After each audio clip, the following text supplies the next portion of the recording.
నమస్తే, నేను మీ journalist Madan Mohan. Welcome to our news channel. ముందుగా అందరికీ నమస్కారం. నా పేరు శరత్ చంద్ర కుమార్.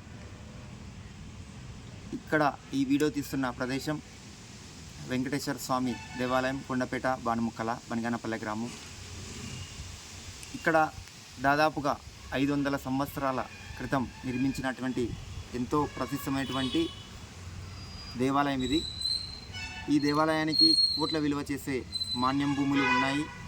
అయినా కూడా ఈ గతంలో ఇక్కడ గుడి ఉన్నప్పుడు ధూపదీప నైవేద్యానికి సైతం ఎన్నో రకాల ఇబ్బందులు ఎదుర్కొని ఈరోజు గుడి నిర్మిస్తామని చెప్పేసి ఒక కమిటీ ఏర్పాటు చేసి గుడిని పడగొట్టడం జరిగింది.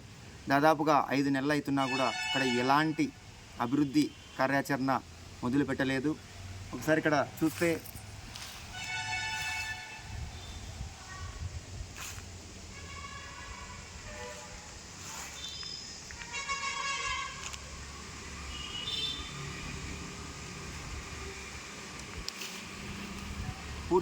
పూర్తిగా దేవాలయ నిర్మాణాన్ని పెకిలించేయడం జరిగింది.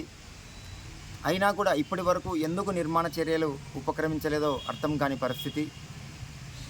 ప్రభుత్వాలు వస్తుంటాయి, నాయకులు వస్తుంటారు, మారుతుంటారు, కానీ వ్యవస్థలో నిర్మాణము శాశ్వతం. అలాంటి దేవాలయాల మీద కూడా రాజకీయ పునరావాస కేంద్రాలుగా మార్చుకుంటూ గుడులను భ్రష్టు పట్టించే విధంగా తయారవుతుంది.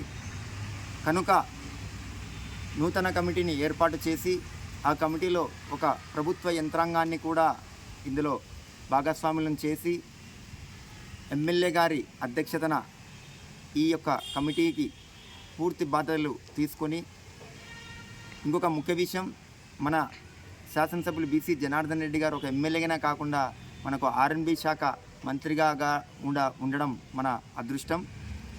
ఆయన ఎంతో ప్రతిష్టాత్మకంగా 2019 సంవత్సరంలో గుడి నిర్మించాలని చెప్పేసి దాదాపుగా 25 లక్షల రూపాయలు గతంలోనే టీడీటీ వారికి డబ్బులు కూడా పంపించడం జరిగింది. కానీ ఆ డబ్బులు ఏమైనాయో ఇంతవరకు ఎవరికీ తెలియని అగమ్య గోచరంగా ఉంది.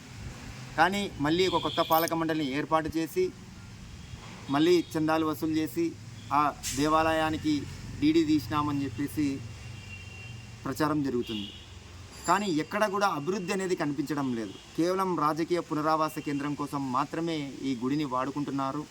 కనుక మన ప్రియతమ నాయకులు బీసీ జనార్దన్ రెడ్డి గారు త్వరితగతిన ఈ యొక్క గుడిని పూర్తిగా నిర్మింపజేసి పూర్వ వైభవాన్ని, గతంలో శ్రీకృష్ణదేవరాయలు ఈ గుడి నిర్మించారని చెప్పేసి ఏ విధంగా అయితే చరిత్ర ఉందో, రాబోయే రోజుల్లో రాబోయే తరాలకు కూడా గతంలో శ్రీ బీసీ జనార్దన్ రెడ్డి గారు ఈ దేవాలయాన్ని నిర్మించే దాంట్లో పూర్తి బాధ్యతను తీసుకొని సర్వాంగ సుందరంగా ఈ దేవాలయాన్ని తీర్చిదిద్దినారని చెప్పేసి అనుకోవాలని చెప్పేసి మేము కూడా మనస్ఫూర్తిగా కోరుకుంటున్నాము.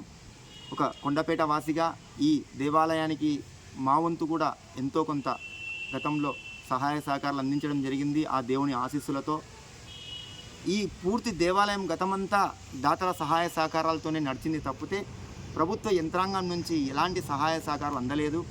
నీటి కొరకు బీసీ జనార్దన్ రెడ్డి గారు, అలాగే ఇక్కడ విద్యుత్ బల్బులు ఏర్పించడంలో కావచ్చు, అక్కడ వైరింగ్ చేయించడంలో కావచ్చు దాతల సహాయ సహకారాలు, అలాగే గర్భగుడికి సంబంధించి చౌకట్లకు కానీ ముందర ఎంట్రన్స్ గేట్లకు కానీ పూర్తిగా దాతల మీద ఆధారపడి నడిచింది.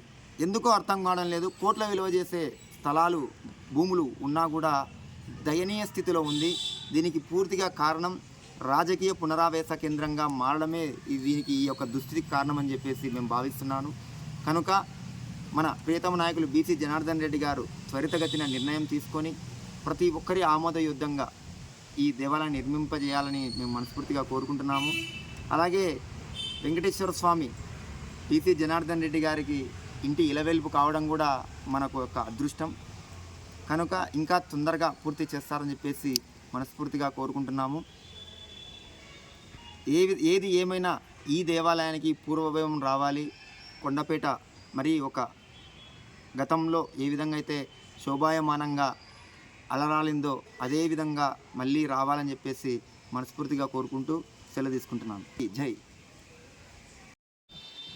ఈ వెంకటేశ్వర స్వామి దేవాలయానికి భక్తుల సౌకర్యార్థం కావచ్చు, బీసీ రాజారెడ్డి గారి ఇంటి ఇలవెల్లిము కావచ్చు, కారణం ఏదైనా వారు యొక్క దాతృత్వాన్ని చాటుకుంటూ 2004 సంవత్సరం నుంచి ఇక్కడ ఏ అవసరం వచ్చినా కూడా పూర్తి సహాయ సహకారాలు అందిస్తూ నీటికి ఎలాంటి ఇబ్బంది లేకుండా ప్రయత్నంలో భాగంగా ఈ విధంగా నీళ్ళ ట్యాంక్ కూడా ఏర్పాటు చేయడం జరిగింది.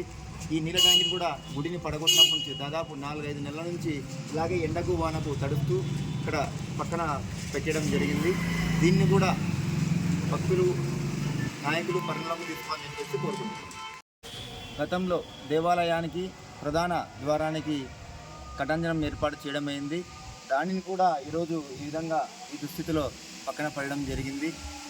భక్తుల మనోభావాలను కూడా పరిగణలోకి తీసుకోకుండా ఈ విధమైనటువంటి చర్యల వల్ల రాబోయే రోజుల్లో దాతలు దేవుని మీద భక్తితో కావచ్చు, అక్కడ ఉన్న సౌకర్యాలను మెరుగుపరచడానికి కానీ ఎవరు కూడా ముందరికి రాని పరిస్థితి ఏర్పడుతుందని చెప్పి తెలియజేస్తున్నాను.